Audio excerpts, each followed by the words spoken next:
ಅದೇನಿದೆ ಕ್ರಾಂತಿ, ಅಧಿಕಾರ ಅಧಿಕಾರ ಮಗದಿಂದ ಒಬ್ಬೊಬ್ಬಿಂದ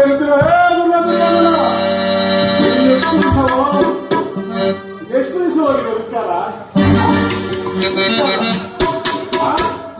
ಅಧಿಕಾರ ಅಧಿಕಾರ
ಅಣ್ಣ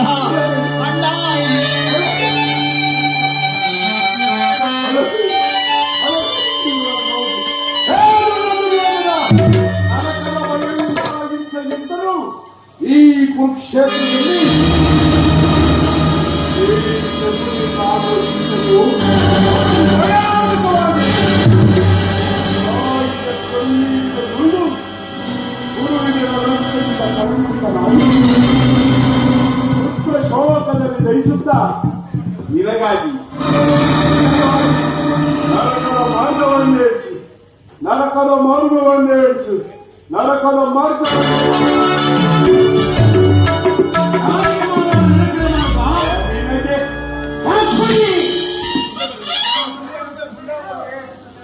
ಅಲ್ಲವಯ್ಯ ನಿನ್ನ ವೈದ್ಯಗಳಾದ ಪೌಂಡವರ್ಗನ್ನು ಸಂಧಿ ಗೌರವೇಶ್ವರ ನಿನ್ನ ಆಗಮನವಾಯ್ತಯ್ಯ. ನಾನು ಮಾಡಿದ ಕಾರ್ಯವು ಯುಕ್ತವೇ ಮಾವ. ಚಿಂತೆ ಏಕೆ ಗುರುರಾಜ ಜೇಲತ ಕುಟುಂಬದ ಮಾತುಗಳು ಸೀಮ ಸಮೇತವಾಗಿ ಹೋದೆಂದು ಈ ದಿವಸ ದೂತರು ಸಹಜ ತಂದನಲ್ಲಿ ಅದಕ್ಕಾಗಿ ನಾನು ಚಿಂತಿಸುತ್ತಿಲ್ಲ ಮಾವ. ಈ ದುರ್ಯೋಧನ ತನ್ನೆರಡು ತೋಳ್ಬೆಳಗದಿಂದ ಆ ಪಾಂಡವರ ಸೈನ್ಯವನ್ನು ಹಿಮ್ಮೆಟ್ಟಿಸುವನು. ಆದರೆ ಈ ಜ್ಞಾತಿಯಂತೆ ಸ್ವಯೂತ ಕಲಹ ಇದು ಉಚಿತವೇ ಮಾವ. ಆ ದಿನ ನಾನು ದ್ವಾರಕೆಗೆ ಹೋದಾಗ ಶ್ರೀಕೃಷ್ಣನು ಎಷ್ಟೋ ಪರಿಪರಿಯಾಗಿ ಯುದ್ಧವು ಅಧರ್ಮವೆಂದು ಹೇಳಿದನು. ಆದರೆ ನಾನು ಅವನ ಮಾತನ್ನು ತಿರಸ್ಕರಿಸಿದೆನು. ವಿಷ್ಣು ಕ್ಷತ್ರಿಯ ಕುಲದ ಪರಮವೈರಿ ನಮ್ಮ ಆತ ಅಷ್ಟೊಂದು ಸರಿಯಾದ ಇಲ್ಲಬೇಕು ಗೌರವೇಶ್ವರ.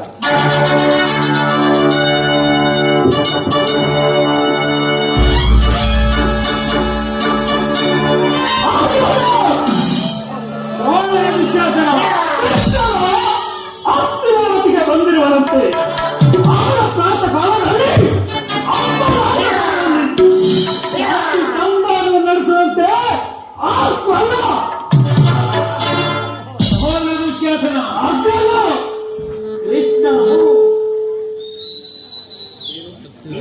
ಕೃಷ್ಣನು ಹಸ್ತಿನಾವತಿಗೆ ಬಂದಿರುವಂತೆ. ಹೋಗು ಹೋಗು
ನಮ್ಮ ಸರ್ಕಾರವನ್ನು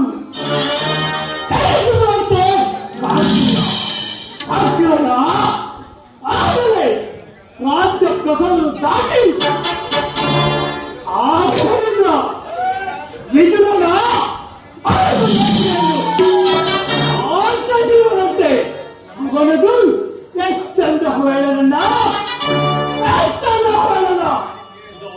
ಇದು ಅವಹೇಳನವಲ್ಲ ಸಹೋದರ ದುಶ್ಯಾಸನ.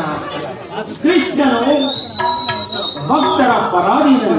ಅವನಿಗೆ ವಿದುರನಂತಹ ಭಕ್ತರು ಇನ್ಯಾರಿದ್ದಾರೆ? ಹೋಗು ಹೋಗು, ಅತಿಥಿ ಸತ್ಕಾರಕ್ಕೆ ಸಿದ್ಧನಾಗ.